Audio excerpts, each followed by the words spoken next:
Tonight we're going all the way back, before the legions, before the emperors, before the world learned to fear the phrase, "I am a Roman citizen." Imagine a swampy mess along the banks of the Tiber River, where wolves howl at night, shepherds wrestle over territory, and no one has heard of plumbing yet. This is where it starts. No marble statues.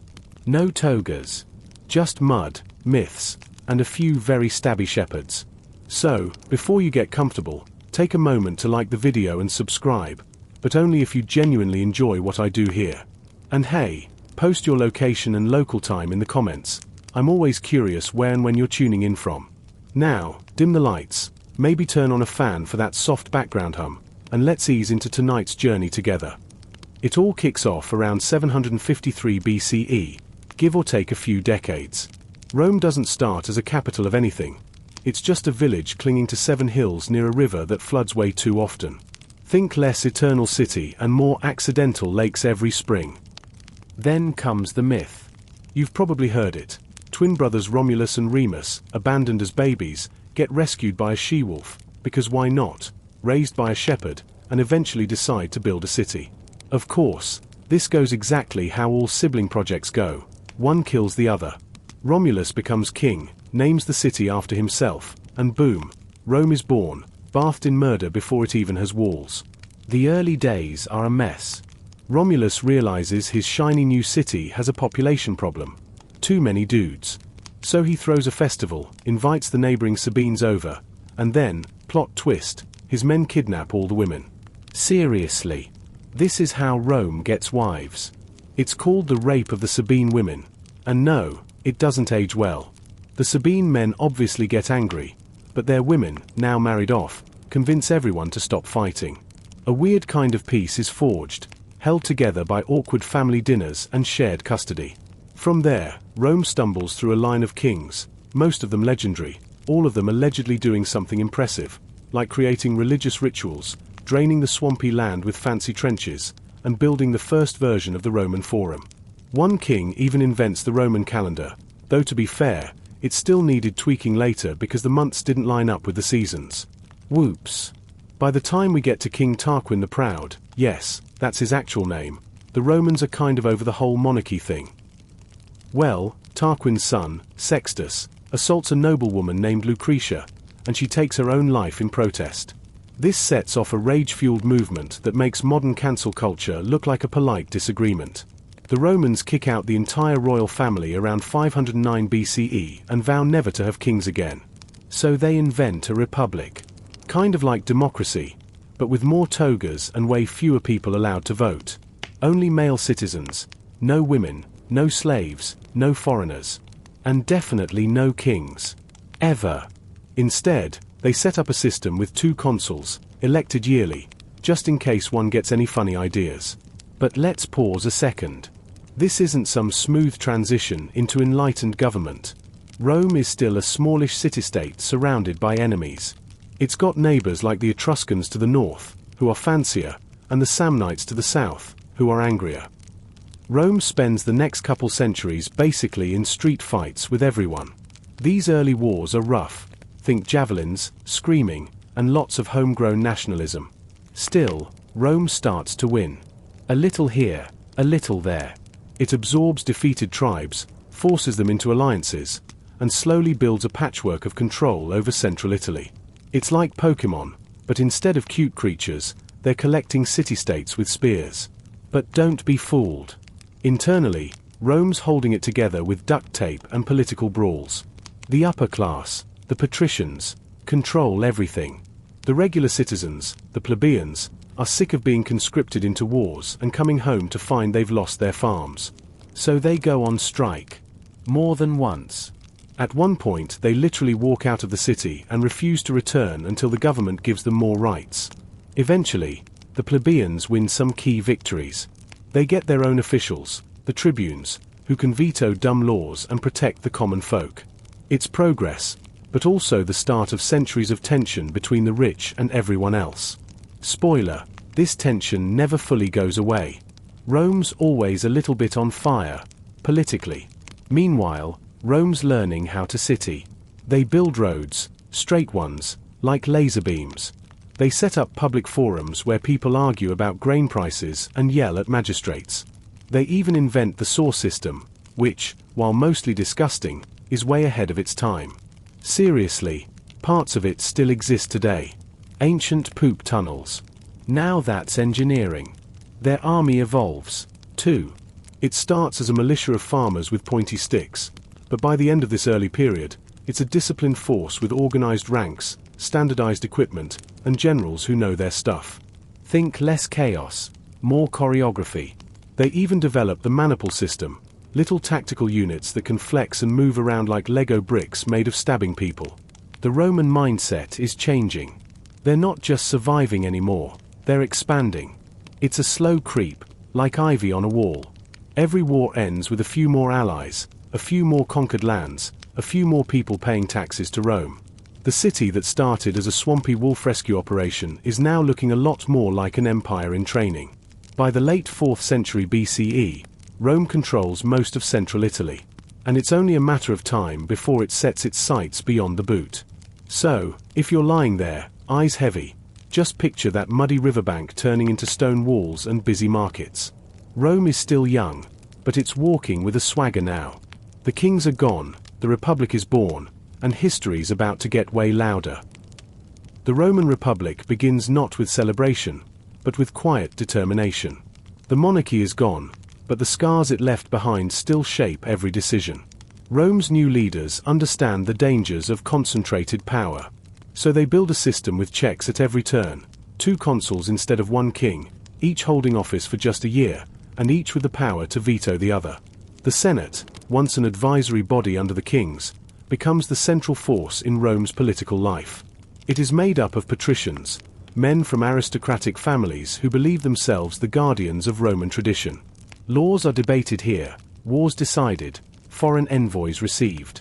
Though the people vote, true influence lies in the hands of these elite men, whose speeches sway the direction of the state.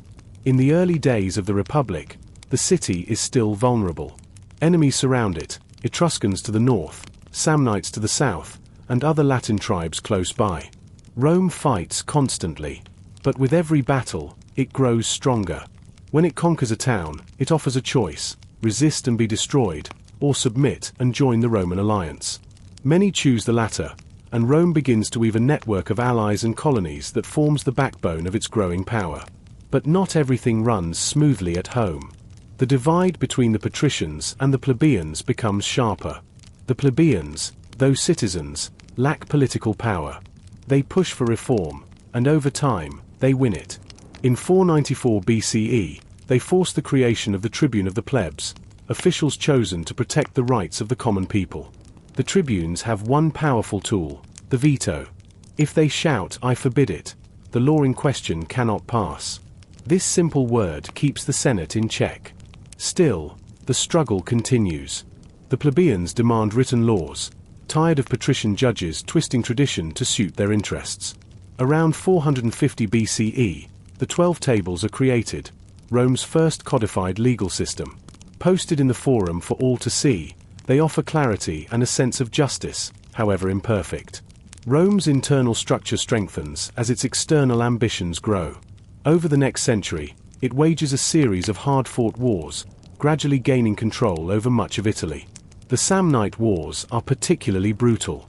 The Samnites, fierce mountain warriors, challenge Rome again and again. But Rome learns from each defeat. It adapts its tactics, reorganizes its armies, and always returns to the field stronger than before. The Roman military system becomes increasingly professional and effective. Legions replace earlier tribal levies.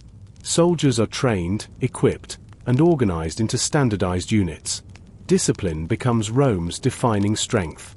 A Roman soldier is expected to stand his ground, to hold formation, and to follow orders without hesitation. This discipline, more than any weapon, makes the legions nearly unstoppable. As the Republic expands, it faces a new problem: managing the territories it conquers. Rome's solution is both practical and innovative. Instead of ruling every region directly, it forms alliances. Conquered cities are often allowed to govern themselves, provided they supply troops when needed and remain loyal. This policy spreads Roman influence without overextending its resources. Roads are built to connect these new allies, and Rome becomes the center of a vast web of military and political connections. Yet with success comes strain. Wealth flows into the city, but it doesn't reach everyone. Landowners benefit the most. They buy up farms from returning soldiers and build large estates worked by slaves.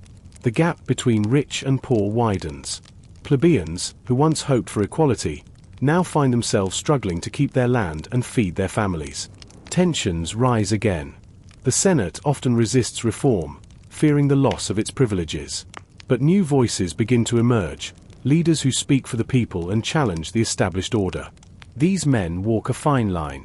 Some win lasting respect. Others face violence, exile, or even death. One such reform comes in 367 BCE with the Licinian Sextian laws. These open the consulship to plebeians for the first time.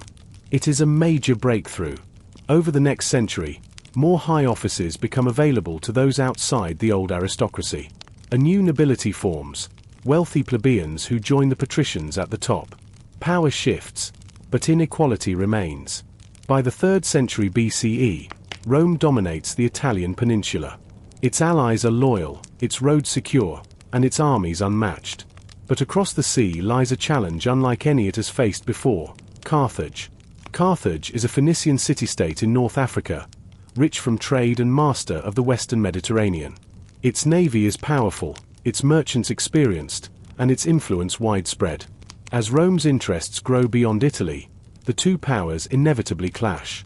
The First Punic War begins in 264 BCE. It is fought mostly at sea, a realm where Carthage holds the advantage. Rome, lacking a navy, builds one from scratch, using a captured Carthaginian ship as a model. The Romans add a new device called a corvus, a boarding plank that turns naval battles into something more familiar: hand-to-hand combat. The war drags on for over 2 decades. Rome suffers defeats but refuses to quit. It continues to raise fleets, sometimes losing entire navies to storms, only to build again. Finally, in 241 BCE, Carthage surrenders. Rome gains Sicily, its first province outside Italy. The Republic is no longer just a city-state. It is now an imperial power. But the cost is high. War has changed Rome. It has learned how to fight far from home, how to tax and govern new territories, and how to wield influence beyond its borders.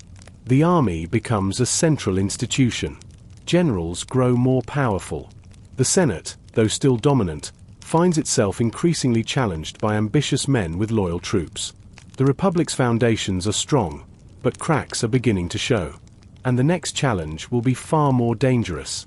The rivalry between Rome and Carthage does not end with the First Punic War. It only pauses, long enough for both sides to rebuild, reconsider, and prepare.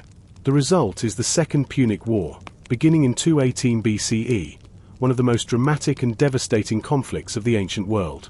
It starts in Spain, where Carthage has expanded its influence after losing Sicily. A young Carthaginian general named Hannibal Barca rises through the ranks.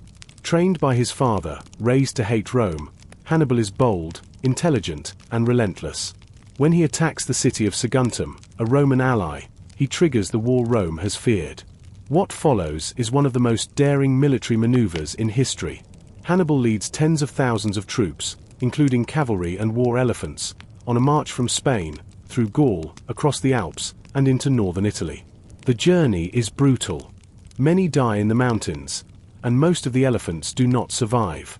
But Hannibal emerges into Italy with enough of an army to terrify the Romans. Rome is stunned. No one expected the Carthaginians to invade by land.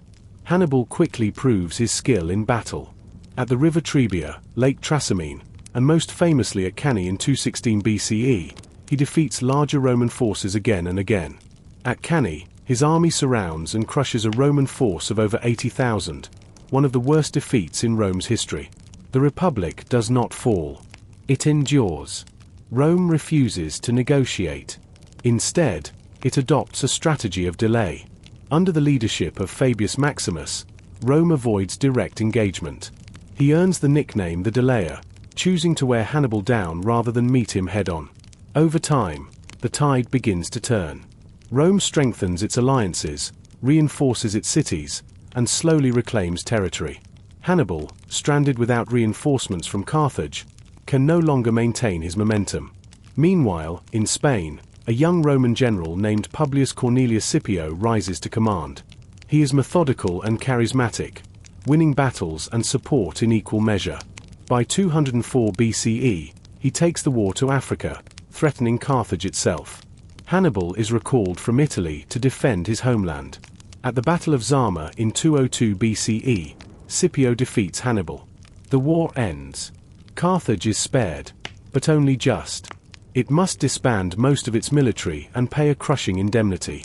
Rome now dominates the western Mediterranean. Scipio is honored with a new name, Scipio Africanus. The Second Punic War marks a turning point. Rome has emerged not just victorious but transformed. Its armies are hardened, its diplomacy sharpened. Its citizens now see their republic as the leader of the Mediterranean world. But victory brings challenges. With Carthage weakened, Rome inherits its former influence, particularly in Spain, where Roman generals now govern and extract wealth. Soldiers stay longer in the provinces. The economy begins to shift. Conquests bring new goods, new slaves, and enormous sums of money back to Italy. The wealthy benefit most, buying land, building villas, and investing in trade. The Senate remains powerful, but pressure grows.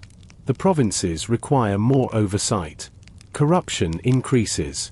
Governors exploit local populations for personal gain. Back in Rome, the ordinary citizen often sees little of the empire's riches. Many small farmers, having left their land for military service, return to find their farms ruined or sold. Large estates, worked by slaves, dominate the countryside. In this period of growth and strain, Rome fights another major war, the Third Punic War. This time, Carthage has little strength left. Though it has honored its peace terms, it has begun to rebuild trade, and that alone is enough to spark Roman suspicion. Some in the Senate, like Cato the Elder, push relentlessly for action. He ends every speech with the phrase "Carthage must be destroyed."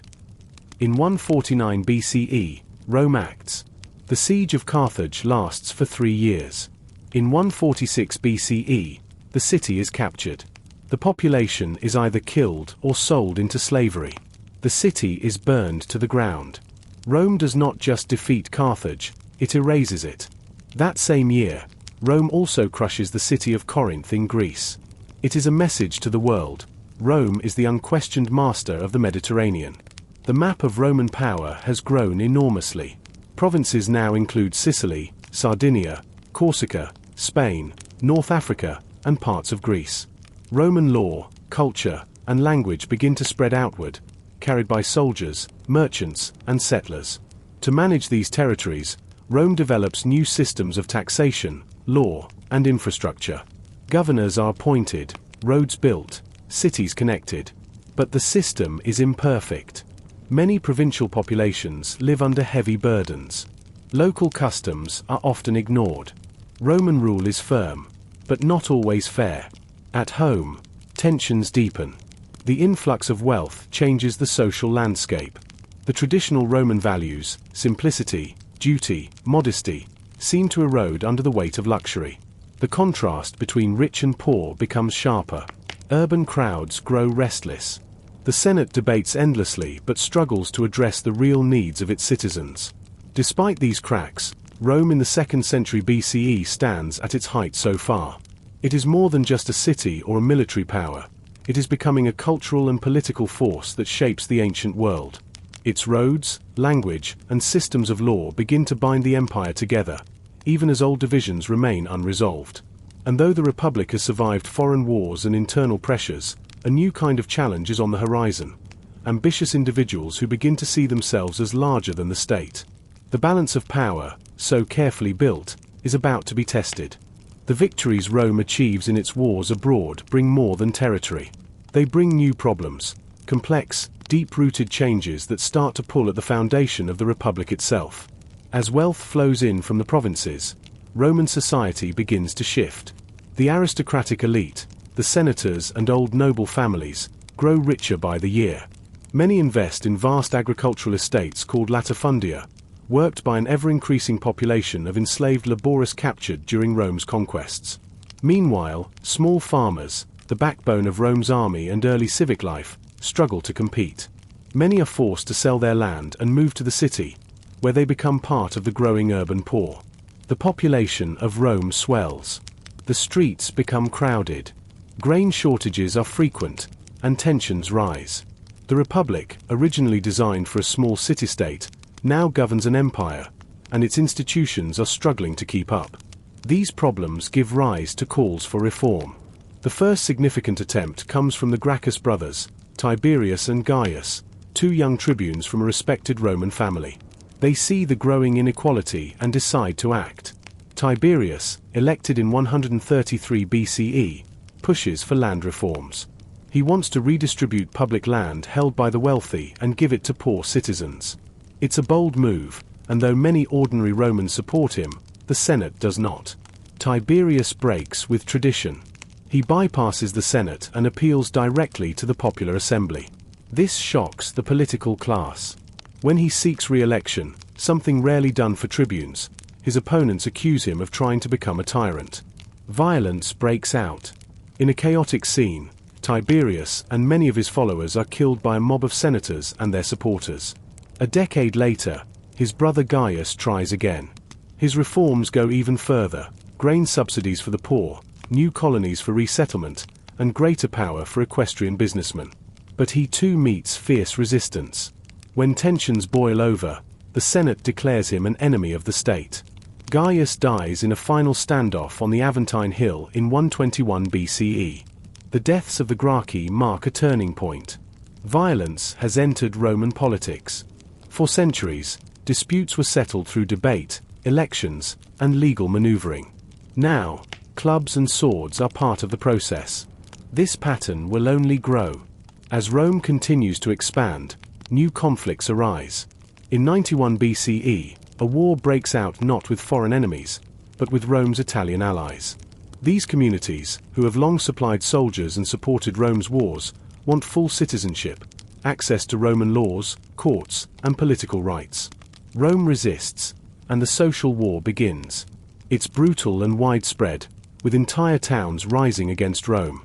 Eventually, Rome grants citizenship to the allies, ending the war but leaving deep divisions. The Republic now includes most of the Italian peninsula as full citizens, but the balance of power continues to shift. Into this turbulent world steps Gaius Marius, a general and politician who reshapes the Roman military. He reforms the army, allowing landless citizens to join the legions. In return, these soldiers become loyal not just to the Republic, but to their general, who promises them land and rewards after service. It's a practical solution to recruitment issues, but it sets a dangerous precedent. Soldiers now see their commander as their patron, not the Senate. Marius rises to extraordinary power. He holds the consulship 7 times, breaking tradition again and again. His political rival, Lucius Cornelius Sulla, watches with growing concern. When Sulla is given command of a campaign in the east and it's later taken from him by Marius, he marches his army on Rome itself, something no Roman general had ever done.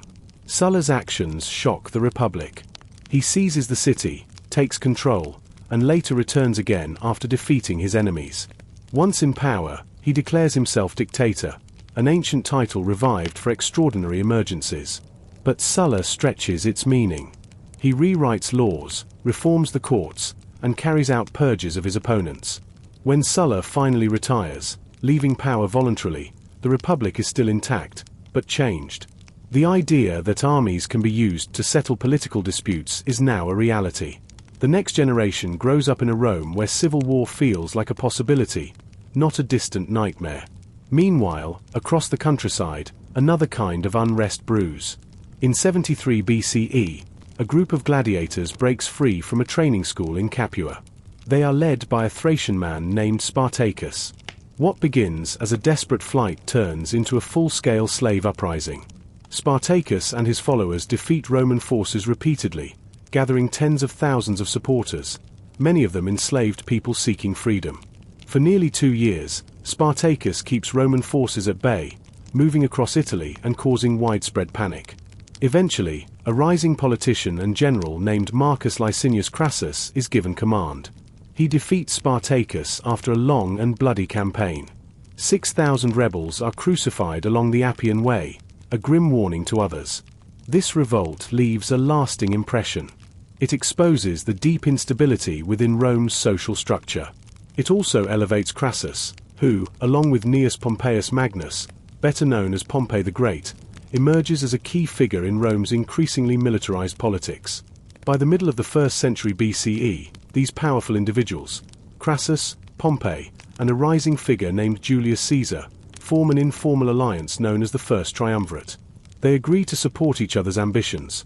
Pompey wants land for his veterans, Crassus seeks financial and political influence, and Caesar desires a prestigious military command. It works for a while. Caesar becomes consul, then governor of Gaul. There, he launches a decade-long campaign, conquering a vast territory that stretches from modern France to the English Channel. His victories make him incredibly popular, and incredibly dangerous to the Senate. Back in Rome, the alliance begins to fracture. Crassus dies in a failed campaign in the east. Pompey drifts closer to the Senate, alarmed by Caesar's growing power. When the Senate orders Caesar to disband his army and return to Rome, he refuses. In 49 BCE, Caesar crosses the Rubicon River with his army, an act of war against the Republic. Civil war follows. The old institutions of Rome no longer have the strength to contain the ambitions of its generals. The Republic's foundations are cracking. Its traditions, once so carefully preserved, are being swept aside by men who believe they can shape Rome's future with the sword. Julius Caesar's decision to cross the Rubicon River in 49 BCE is quiet and deliberate, but the message is unmistakable: he will not step aside. With a single act, he declares war on the Senate and on his former ally, Pompey. There is no turning back. What follows is a civil war that spreads across the Roman world. Caesar moves quickly. He marches into Italy, and Pompey, caught off guard, retreats south and eventually sails to Greece. Caesar seizes control of Rome without resistance. He stabilizes the capital, reassures the public, and sets out after Pompey. The two forces meet in 48 BCE at the Battle of Pharsalus. Pompey's army is larger, but Caesar's is more experienced and better led. In a decisive and disciplined attack, Caesar wins. Pompey flees to Egypt, hoping for sanctuary. But instead of safety, he finds betrayal. The young Egyptian king, Ptolemy XIII, hoping to impress Caesar, has Pompey murdered upon arrival. When Caesar lands days later, he is handed the severed head of his rival. Caesar is horrified. He may have fought Pompey for power, but he never wanted this. He mourns his former friend and orders a proper Roman funeral. He soon becomes entangled in the political chaos of Egypt. Ptolemy is in the middle of a bitter power struggle with his sister, Cleopatra VII. Caesar backs Cleopatra, and together they win the conflict. Cleopatra becomes queen, and Caesar remains in Egypt for several months. The two begin a relationship that will echo through history. Their son, Caesar Ion, is born the following year. When Caesar finally returns to Rome, he is welcomed not as a returning general but as a ruler. The Senate, weakened and divided, grants him extraordinary powers: dictator for 10 years, then for life. He reforms the calendar, reorders debt laws, restructures the Senate itself. He presents himself not as a tyrant, but as a man who brings stability after years of chaos. Many believe him. The streets are calmer. Grain is more accessible. He opens the Senate to more members from the provinces, expanding political access beyond the traditional elite. He enacts laws to relieve debt and encourage population growth. Yet beneath the reforms, there is unease. Caesar holds too much power. He has bypassed the very system that made Rome a republic. Whispers begin to spread. Some see Caesar as a savior, others fear he will make himself king. For Romans, the word rex, king, is loaded with painful memories. The republic was founded on the promise of never returning to monarchy. Now, with Caesar's power rising unchecked, that promise feels fragile. In 44 BCE, during the festival of Lupercalia, Caesar is offered a crown by Mark Antony. He refuses it, publicly, but the gesture alone is enough to confirm the fears of his enemies. A group of senators, led by Marcus Junius Brutus and Gaius Cassius Longinus, begins to plot. On the Ides of March, March 15, 44 BCE, Caesar enters the Senate house. He is surrounded, and then stabbed 23 times by the conspirators. Some of his last words are not defiance, but surprise. According to tradition, when he sees Brutus among the attackers, he says, "You too, my child." The assassination shocks Rome. The conspirators had hoped to restore the Republic. Instead, they throw the state into another spiral of violence. The people riot. Caesar's funeral becomes a political explosion. Mark Antony, his close ally, delivers a passionate speech that turns public sentiment against the assassins. In the power vacuum that follows, new alliances form. Caesar will name his grandnephew, Gaius Octavius, just 19 years old, as his adopted son and heir. Octavian, as is known, travels to Rome to claim his inheritance. At first, few take him seriously. He is young, untested, and quiet. But he is also careful, methodical, and ambitious. He joins forces with Mark Antony and Marcus Lepidus to form the Second Triumvirate. This legal arrangement gives them emergency powers to defeat Caesar's killers and bring order back to Rome. Together, they wage war against the forces of Brutus and Cassius, who have regrouped in the east. In 42 BCE, at the Battle of Philippi, the assassins are defeated. Brutus and Cassius take their own lives. Now, with their common enemies gone, the triumvirs begin to turn on one another. Lepidus is soon pushed aside. Tensions rise between Octavian and Antony, especially as Antony's relationship with Cleopatra deepens. He spends more time in Egypt, raising questions in Rome about his loyalties. His donations of Roman territories to Cleopatra and their children only worsen matters. Octavian acts carefully. He uses public opinion and political maneuvering to weaken Antony's position. He accuses Antony of betraying Roman values, of being seduced by an Eastern queen. In 31 BCE, their conflict erupts into open war. At the Battle of Actium, off the coast of Greece, Octavian's fleet defeats Antony and Cleopatra's navy in a decisive clash. The couple retreats to Egypt. The following year, as Octavian's forces close in, both Antony and Cleopatra take their own lives. With their deaths, Octavian stands alone. In 27 BCE, he formally returns power to the Senate, but the gesture is symbolic. The Senate, in turn, grants him a new title, Augustus. He remains consul, retains control over the military, and governs the most important provinces. The Republic still exists in name, but in reality, Rome has become an empire, and Augustus is its first emperor. Augustus is careful not to repeat Caesar's mistakes. He avoids the title of king, consults the Senate, and emphasizes traditional Roman values. He presents his rule as a return to peace and order, a new beginning after decades of chaos. And for the Roman people, that's exactly what it feels like. The civil wars are over. The frontiers are secure. Grain ships arrive on time. The temples are restored. Rome, once torn by ambition and war, is now entering a golden age. The transition from republic to empire is not sudden. It is a gradual reshaping, led by Augustus with caution, consistency, and the quiet understanding that lasting power must appear modest. Though he holds unmatched authority, he cloaks it in tradition. He calls himself princeps, meaning first citizen, not emperor or king. To the Roman people, it seems as if the Republic still lives. In truth, it has become something entirely new. Augustus builds his image carefully. He is the restorer of peace after years of civil war, the protector of Roman morals, the benefactor of the people. He commissions statues of himself not as a conqueror, but as a calm, serene figure, a man of order. He adopts simple clothing, attends Senate meetings, and honors Rome's founding myths. He revives religious festivals, rebuilds ancient temples, and emphasizes the favor of the gods. At the same time, Augustus reforms nearly every part of Roman governance. He reorganizes the military, establishing permanent legions with fixed salaries, pensions, and settlements for retired soldiers. These veterans become the backbone of Rome's presence in the provinces. Their loyalty belongs not just to the state, but to Augustus himself. He restructures provincial administration, dividing the empire between imperial provinces under his direct command and senatorial provinces managed by the Senate. The result is more efficient, less corrupt, and easier to control.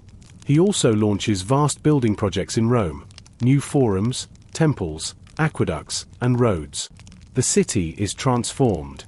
Augustus proudly claims, "I found Rome a city of brick and left it a city of marble." Culturally, his reign is a period of renewal. Writers and poets, Virgil, Horace, Ovid, flourish under his patronage. Virgil's Aeneid, an epic poem tracing Rome's mythical origins, becomes a national story, weaving together destiny, heroism, and sacrifice. It is not just art, it is a reflection of the values Augustus wants to promote: duty, honor, and the glory of Rome. But Augustus is not without challenges. His efforts to manage the imperial succession are difficult. He has no surviving sons, so he turns to his adopted stepsons and grandsons, grooming them for leadership. One by one, they die or fall out of favor. In the end, the role passes to his stepson, Tiberius. Augustus dies in 14 CE, after more than 40 years of rule. His funeral is solemn and grand. The Senate deifies him, naming him a god, Divus Augustus. The man who had once claimed to restore the Republic is now part of Rome's divine pantheon. Tiberius, now emperor, inherits both the empire and the pressure to maintain Augustus's delicate balance. But Tiberius is different, distant, cautious, and mistrustful. He rules effectively at first, maintaining the peace and protecting Rome's borders. Yet over time, he grows more withdrawn, eventually leaving Rome to live on the island of Capri. In his absence, ambitious men in the capital manipulate affairs. Trials for treason become more frequent. Fear spreads quietly through the Senate and elite circles. After Tiberius's death in 37 CE, power passes to Caligula, his grandnephew. At first, the people welcome the young emperor with enthusiasm. He promises games, festivals, and the return of joy to public life. But within months, his behavior shifts. Caligula becomes erratic, issuing unpredictable commands and humiliating senators. Ancient sources describe increasingly disturbing acts, though it's difficult to separate fact from rumor. He is assassinated by members of the Praetorian Guard, the emperor's own bodyguards. The Senate hesitates, unsure if the empire will continue. But the Guard makes the decision for them. They declare Caligula's uncle, Claudius, emperor. It is a clear sign. The military now plays a key role in determining power. Claudius is an unexpected ruler. Awkward in appearance, overlooked for years, he proves surprisingly capable. He focuses on administration, legal reform, and the expansion of the empire. In 43 CE, he launches the successful invasion of Britain, beginning a Roman presence there that will last for centuries. Yet palace politics remain dangerous. Claudius's fourth wife, Agrippina the Younger, is ambitious and skilled in court maneuvering.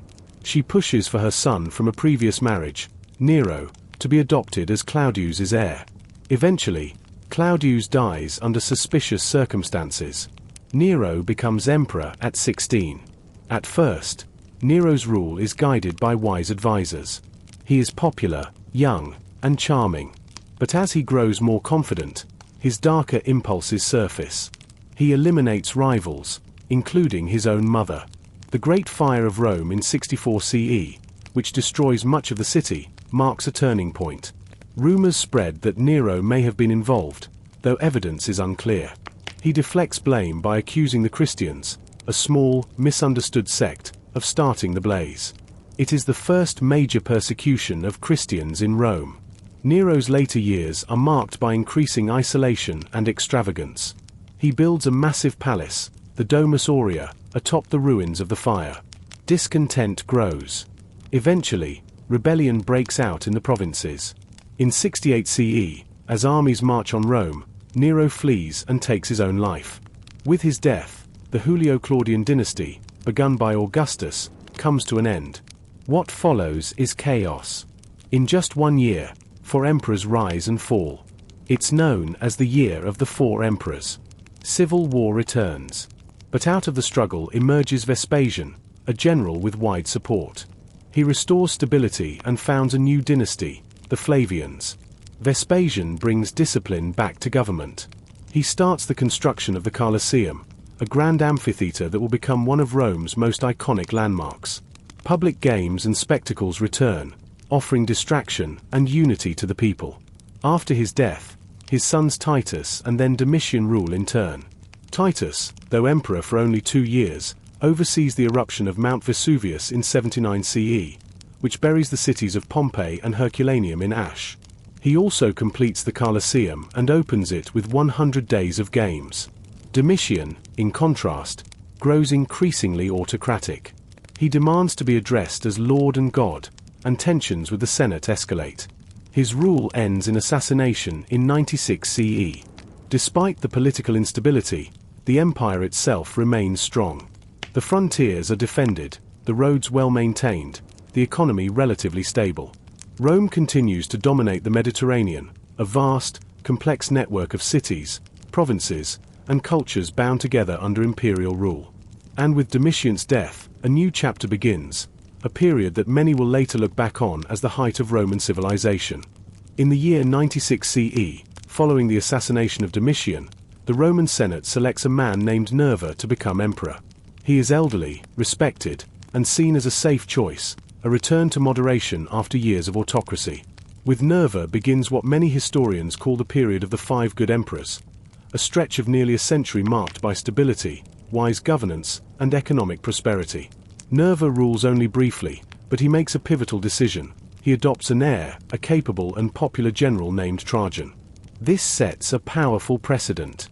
Instead of relying on family succession, emperors during this period begin to choose their successors based on merit.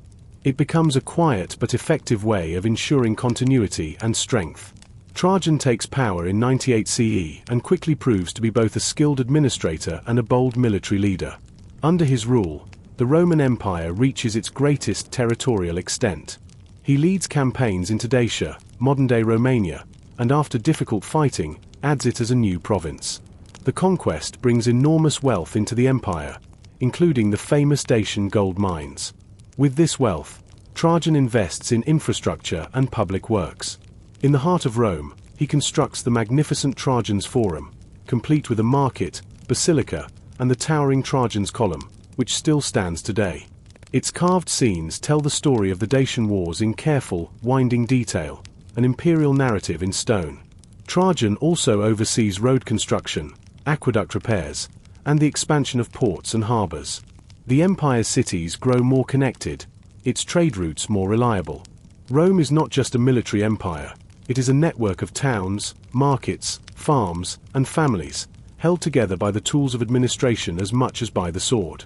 After nearly 2 decades of rule, Trajan falls ill while campaigning in the east. Before his death in 117 CE, he adopts his cousin's son, Hadrian. Hadrian is a very different kind of emperor. Less interested in conquest, more focused on consolidation, he believes the empire has grown large enough. He pulls back from some of Trajan's eastern advances and focuses instead on strengthening borders. In the northern reaches of Britain, Hadrian orders the construction of a wall, a massive stone barrier stretching over 70 miles from coast to coast. Hadrian's Wall is meant to mark the edge of the Roman world, keeping out hostile tribes and asserting control. It is both a military installation and a statement. This is where Rome ends. Hadrian travels extensively during his reign, more than any other emperor before him. He visits nearly every province, inspecting cities, meeting local leaders, and addressing problems directly. These journeys help unify the empire and reinforce loyalty. In many places, he leaves behind buildings, temples, and monuments that still bear his name. He is also a lover of Greek culture. Under his rule, classical learning, art, and architecture flourish. He sponsors philosophers and poets, and his passion for design leads to one of the most remarkable structures in Rome, the Pantheon. Rebuilt under Hadrian, the Pantheon is a masterpiece of engineering, its massive dome unmatched in the ancient world. Hadrian rules for over 2 decades and chooses as his successor Antoninus Pius, on the condition that Antoninus adopt Hadrian's young relative Marcus Aurelius and another boy named Lucius Verus. Antoninus Pius governs with calm and fairness. His reign is marked by peace, legal reform, and prosperity. He rarely leaves Italy, choosing to rule from the center and work closely with the Senate. He is known for his kindness, for careful governance, and for avoiding unnecessary wars. His long and stable rule earns him deep respect. When he dies in 161 CE, the empire passes to Marcus Aurelius and Lucius Verus as co-emperors. This shared rule is unusual but effective. Lucius Verus leads a successful campaign against the Parthians in the east while Marcus remains in Rome, attending to law, philosophy, and governance. Marcus Aurelius is not just an emperor, he is a thinker. A student of Stoic philosophy, he writes Meditations, a personal journal of reflections and ethical questions. It is a rare window into the inner life of a Roman emperor, filled with quiet wisdom, doubts, and a commitment to duty. But his reign is far from peaceful. In the late 160s, a plague, possibly smallpox, spreads through the empire, brought back by soldiers from the east. The Antonine Plague kills millions, weakens the army, and strains the economy. At the same time, pressure grows on the northern borders. Germanic tribes and other groups begin pushing against Roman defenses. Marcus Aurelius spends much of the rest of his reign on campaign. He leads personally, living in military camps, writing between battles. He works tirelessly to protect the empire and to embody the ideals of a philosopher king. In 180 CE, Marcus dies on the frontier. His son, Commodus, succeeds him. With Commodus, the long stretch of stability ends. Though not without intelligence or ability, Commodus is more interested in spectacle than statesmanship. He enjoys gladiatorial combat and stages elaborate games, sometimes entering the arena himself in symbolic battles. He renames months after himself, casts statues in his image as Hercules, and increasingly isolates himself from the Senate. Corruption and mismanagement rise. His inner circle wields too much influence, and political assassinations become more common. Eventually, in 192 CE, Commodus is killed in a palace conspiracy. His death sparks a new period of uncertainty. Over the next year, known as the Year of the Five Emperors, Rome again finds itself in the grip of civil war. The Praetorian Guard, the Senate, and the provinces all support different claimants. One after another, would-be emperors rise and fall. But eventually, order is restored by a strong hand, Septimius Severus, a North African general with loyal troops and a clear ambition to rule. With his rise begins a new dynasty and a shift in imperial power. The age of careful succession through adoption ends. Military force becomes the primary path to the throne. The empire survives, but it has entered a new phase. Septimius Severus takes control in 193 CE, ending a brutal year of infighting and unrest. He marches on Rome with his army, purges the Praetorian Guard, and rewards the soldiers who brought him to power. From the very beginning, it's clear, this emperor will rule through the strength of the military, not the favor of the Senate. He's not Roman-born in the traditional sense. Severus hails from Leptis Magna, a prosperous city in what is now Libya. He's fluent in Latin and Greek, steeped in Roman traditions, yet represents the growing multicultural makeup of the empire. Under him, Rome begins to look more outward. The empire's identity stretches beyond the city itself. Power can come from the provinces now. Severus focuses on strengthening Rome's frontiers and expanding imperial control. He campaigns in the east against the Parthians and captures their capital city. Later, he turns his attention north, traveling all the way to Britain to solidify control along Hadrian's Wall and farther into Caledonia, modern-day Scotland. He dies in York in 211 CE, worn down by age and illness, telling his sons to enrich the soldiers and ignore everyone else. It's a warning of what's to come. His two sons, Caracalla and Geta, are meant to rule jointly. But that dream ends quickly. Within a year, Caracalla murders his brother in their mother's arms and becomes sole emperor. He presents it as necessary, even patriotic, but the empire is shaken. Caracalla is a complex figure. He expands Roman citizenship to nearly all free men in the empire, a move that increases tax revenue and widens the Roman identity. At the same time, he's known for his cruelty, paranoia, and brutality. He builds the Grand Baths of Caracalla in Rome, massive public complexes that blend leisure and architecture, but his legacy remains marred by bloodshed. He's assassinated by a disgruntled soldier in 217 CE while campaigning in the east. What follows is a brief, unstable stretch of emperors rising and falling with dizzying speed. The Severan dynasty ends within a generation, and Rome begins to drift toward deeper crisis. The 3rd century will test the empire in ways it's never faced before. From 235 to 284 CE, Rome enters what historians call the crisis of the 3rd century. It's a period of near-constant civil war, economic collapse, and outside invasions. More than 24 emperors come and go, many dying violently. Loyalty to the throne becomes fragile, and military commanders routinely declare themselves emperor, backed by the armies they command. The borders begin to break. In the east, the Persian Sassanid Empire replaces the old Parthians and quickly proves more aggressive. In the west, Germanic tribes cross into Roman territory. Along the Danube, in Gaul, even in North Africa, Rome is under siege from within and without.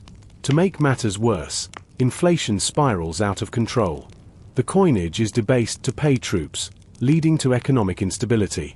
Trade slows. Roads fall into disrepair.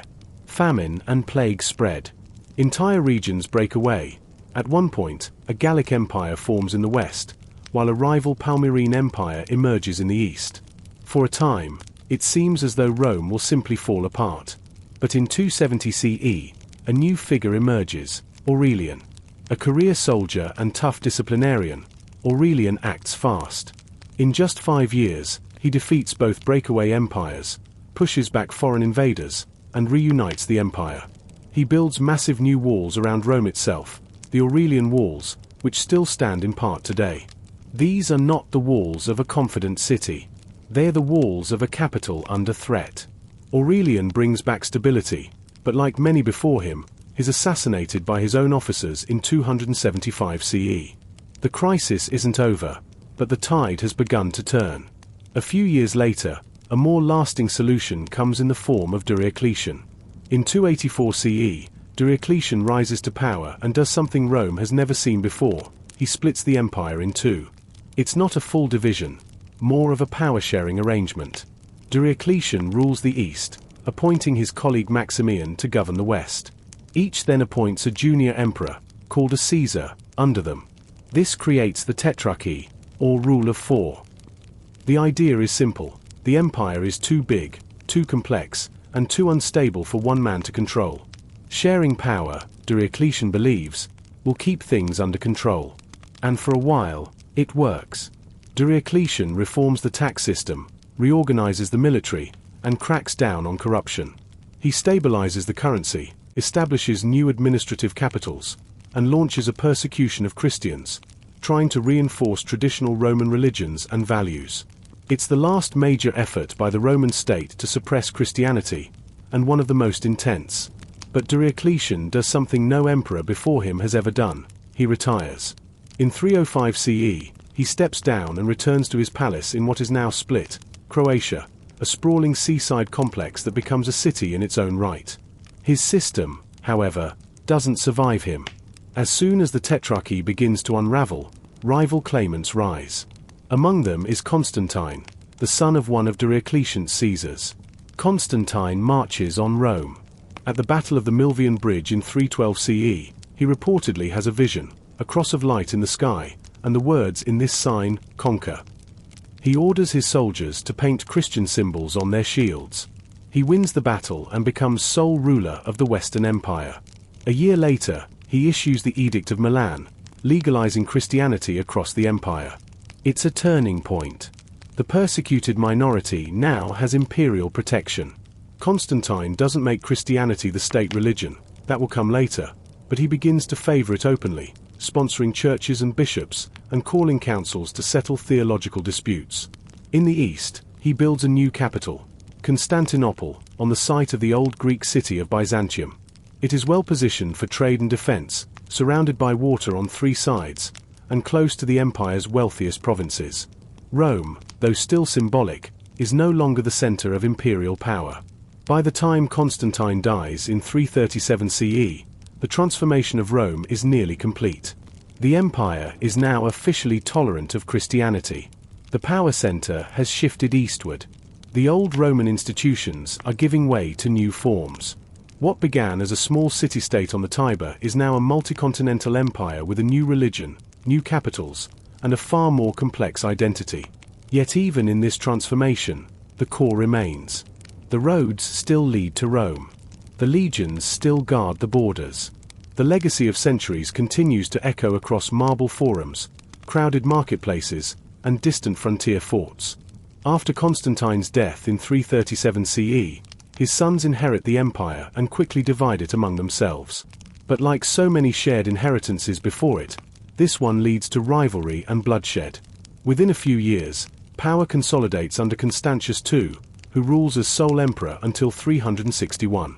He is a capable administrator, deeply committed to Christianity, but his reign is marked by religious tensions and military pressures. During this period, the empire becomes increasingly polarized between Christian orthodoxy and the many other sects and beliefs still circulating. Debates over doctrine turn into public disputes, and emperors now often weigh in on theological matters alongside political ones.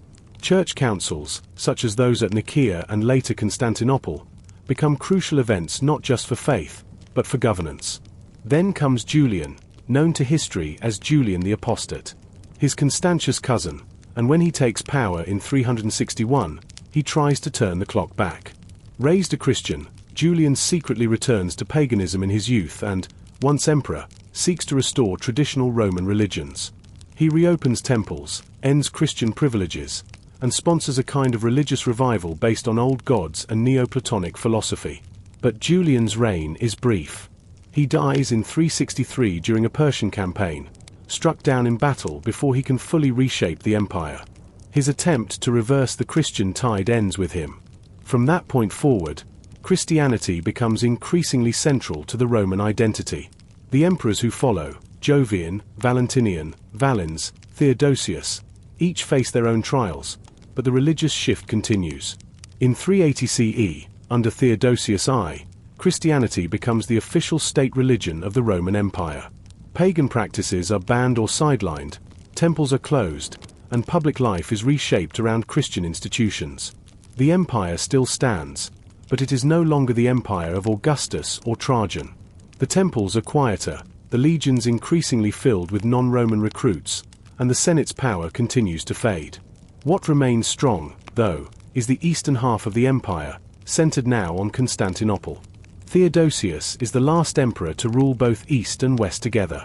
After his death in 395, the empire is once again divided between his two sons, Honorius in the west, Arcadius in the east. And here, the long decline of the Western Roman Empire begins in earnest. Honorius inherits a crumbling Western world. The economy is weak, military funding is unreliable, and the frontiers are under constant threat. Germanic tribes, Visigoths, Vandals, Suebi, press against Roman borders, displace themselves by Hunnic invasions moving westward across the steppe. In 410 CE, something unthinkable happens. Alaric, leader of the Visigoths, sacks the city of Rome. It's the first time the city has fallen to a foreign enemy in 800 years. The shock reverberates through the empire. Rome, the eternal city, is no longer untouchable. Though Rome is not the political capital anymore, its symbolic weight is immense. The sack isn't total destruction, but it leaves a deep scar. It signals to many that the West is vulnerable in a way it hasn't been since the Republic's earliest days. Afterward, the Visigoths move on to settle in southern Gaul and later Hispania. Other groups follow suit. The Vandals cross into North Africa and eventually seize Carthage, once Rome's greatest rival, now lost to invaders. Meanwhile, the Western emperors grow weaker. Real power often lies with generals, many of whom are not ethnically Roman. Some are of Germanic origin, some are sons of former slaves, and most operate independently in the provinces. Rome can no longer project authority as it once did. In the east, things look different. Constantinople thrives. The walls built by Emperor Theodosius II hold strong, protecting the city from repeated sieges. The eastern emperors maintain a more stable administration, stronger economy, and deeper access to trade routes through the Mediterranean and Asia. This divide becomes increasingly stark. The Western Empire becomes poorer, more fragmented. Even basic infrastructure, roads, aqueducts, city defenses, starts to erode from neglect.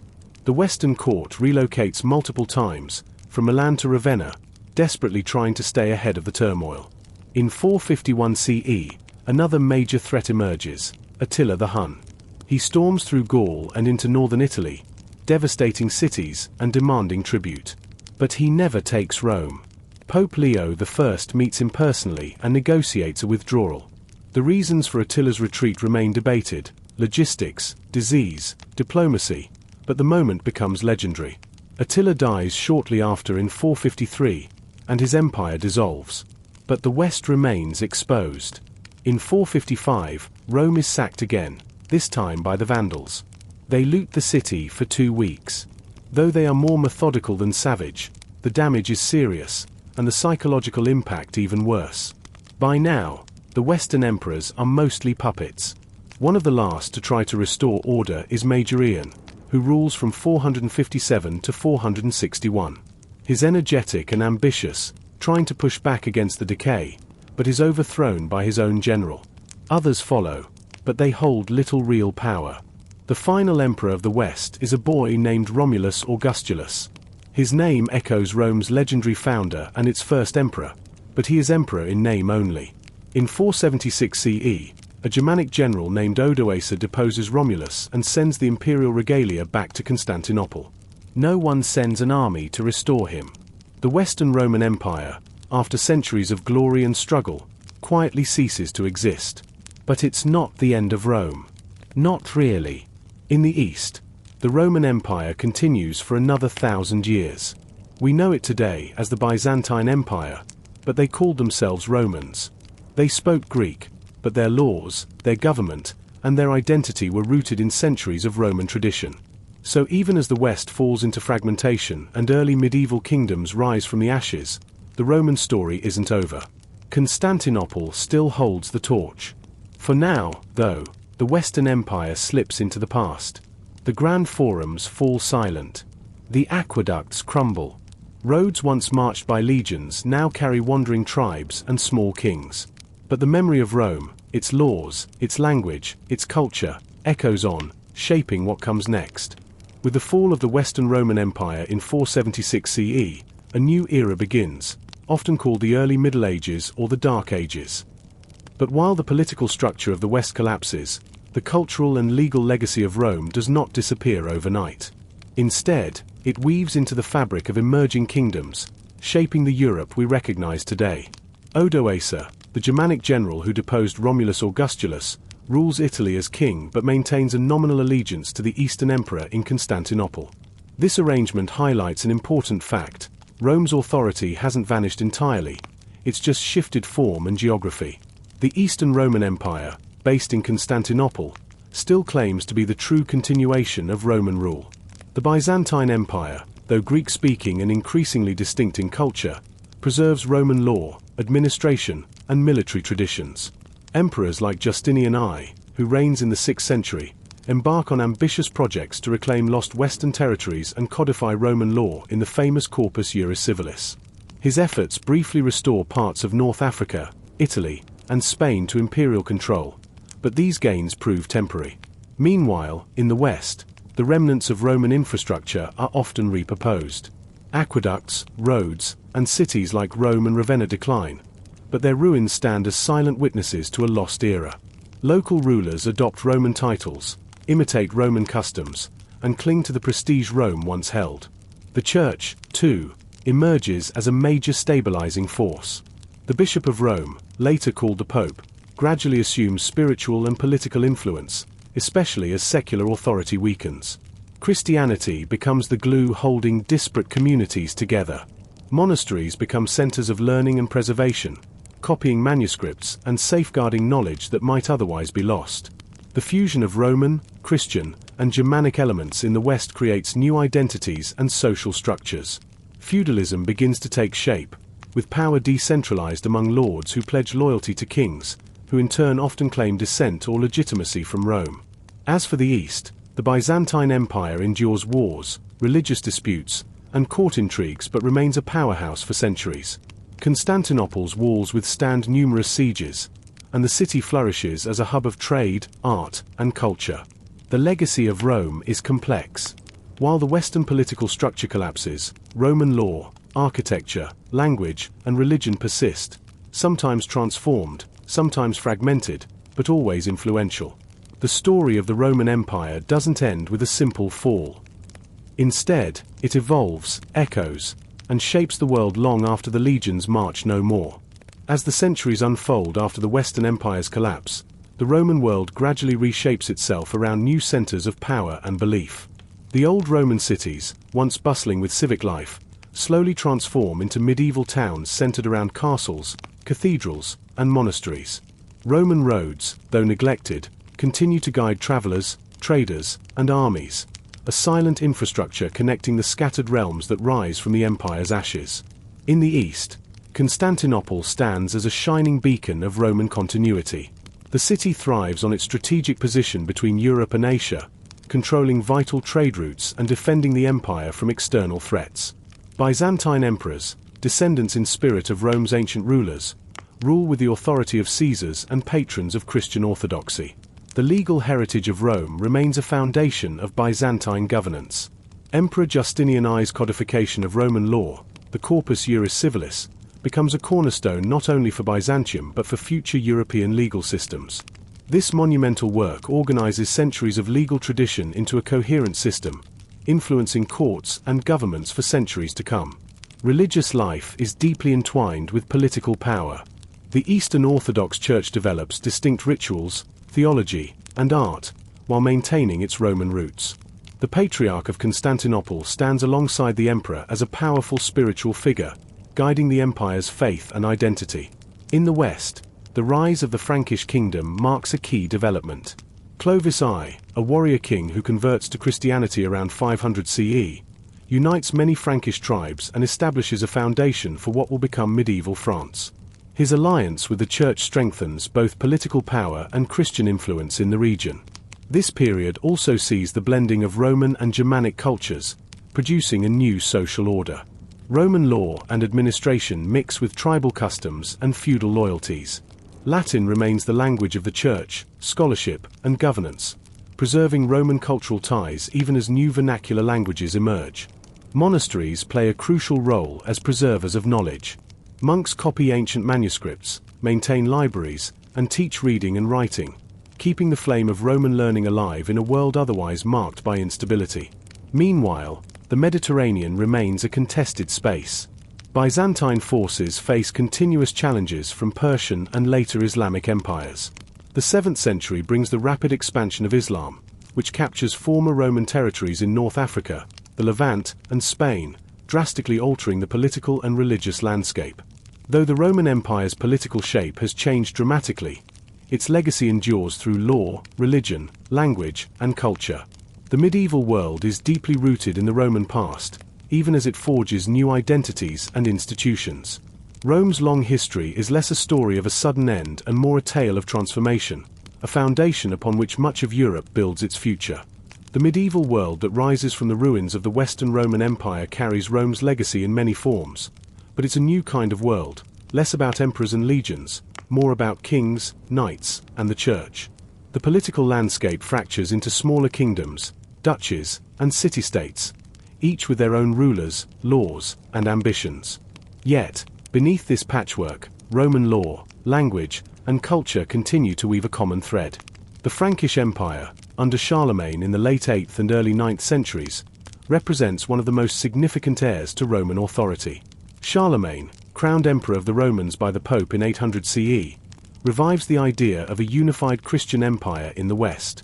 This moment is symbolic. It signals that Rome's spiritual and political legacy still holds immense weight, even centuries after the old empire's fall. Charlemagne's reign focuses on consolidating power, promoting Christianity, and reforming education and administration. He supports the revival of Latin learning, establishing schools and inviting scholars to his court. This Carolingian Renaissance breathes new life into classical knowledge, preserving texts and ideas that might otherwise have been lost. However, Charlemagne's empire fractures soon after his death, dividing into smaller kingdoms under his grandsons. This fragmentation leads to further decentralization and the development of feudalism, a system where local lords hold power through land and military service rather than centralized imperial rule. Meanwhile, in the east, the Byzantine Empire continues its long endurance. It faces new challenges: territorial losses to emerging powers like the Bulgars and later the Seljuk Turks, religious conflicts such as the Great Schism of 1054 separating Eastern Orthodoxy and Western Catholicism, and internal court intrigues. The Byzantine Empire is renowned for its rich art and architecture, including the magnificent Hagia Sophia, a cathedral built under Emperor Justinian's reign that symbolizes the fusion of Roman engineering and Christian devotion. The empire's capital remains a vibrant center of trade, culture, and diplomacy, a hub connecting Europe and Asia. Religious authority grows ever stronger in medieval Europe. The Pope in Rome becomes a powerful figure, not only spiritually but politically, asserting influence over kings and emperors. The Church's role in education, law, and social welfare expands, while monastic orders multiply across the continent. This period also sees the rise of universities, where Roman legal and philosophical texts form the core curriculum. Latin remains the lingua franca of scholarship and diplomacy, a lasting Roman imprint. Though the political map of Europe has transformed, Roman traditions and institutions persist. Law codes inspired by Roman law influence emerging kingdoms, while the Christian Church carries forward the empire's spiritual legacy. Trade routes once maintained by Roman roads begin to revive, connecting Europe with distant lands once more. The Mediterranean, long a Roman lake, now teems with merchants from Venice, Genoa, and other maritime republics. Through conquest, conversion, and cultural exchange, Rome's story continues to shape the medieval world. Its echoes felt in castles, cathedrals, and courts across the continent. As we move deeper into the medieval period, the Roman legacy continues to echo through Europe in unexpected ways. The idea of empire, of a centralized authority that unites diverse peoples under one ruler, never truly disappears. Even as kingdoms grow smaller and more regional, the notion of a Roman emperor remains a powerful symbol, often more symbolic than practical, but influential nonetheless. In 962 CE, Otto I, king of the Germans, is crowned emperor of the Romans by the Pope in Rome, marking the beginning of what historians call the Holy Roman Empire. It's a patchwork of territories across Central Europe, a loose confederation rather than a centralized state. Despite the grand title, it's a far cry from the ancient Roman Empire's scale or cohesion, but it claims Rome's mantle as a source of legitimacy. The Holy Roman Empire's emperors face ongoing struggles to assert authority over the powerful nobles, bishops, and city-states within their domain. Power is contested, alliances shift, and the Church plays a central role in mediating conflicts. The investiture controversy in the 11th century highlights this tension between secular rulers and the papacy over who controls appointments of bishops, a conflict deeply rooted in the intertwined nature of religious and political power. Meanwhile, the Crusades begin in the late 11th century. Military campaigns launched by Western European Christians to reclaim Jerusalem and the Holy Land from Muslim rule. These wars reveal a complex interaction of faith, politics, and culture that echoes Rome's legacy of expansion and control, but also opens Europe to new ideas, goods, and knowledge from the East. Trade flourishes in the Mediterranean and beyond. Italian city-states like Venice and Genoa become maritime powers, reviving networks once dominated by Rome. They grow wealthy through commerce and banking, their fleets sailing far and wide. The revival of cities sparks the growth of a new middle class and universities. Scholars rediscover ancient Roman and Greek texts preserved by Byzantine and Islamic scholars. This intellectual revival, known as the Renaissance of the 12th century, sets the stage for Europe's transformation in the centuries to come. Roman law, codified centuries earlier, forms the basis for many legal systems across Europe. Universities teach Roman law alongside canon law, the Church's legal code, shaping the frameworks of justice and governance.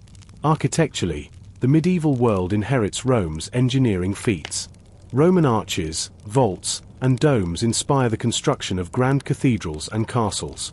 Gothic cathedrals, with their soaring spires and stained glass, build on Roman innovations to create new expressions of faith and power. Through all these changes, Rome remains a touchstone, a symbol of order, civilization, and authority. Emperors claim to be its heirs. Popes hold the keys to its spiritual legacy.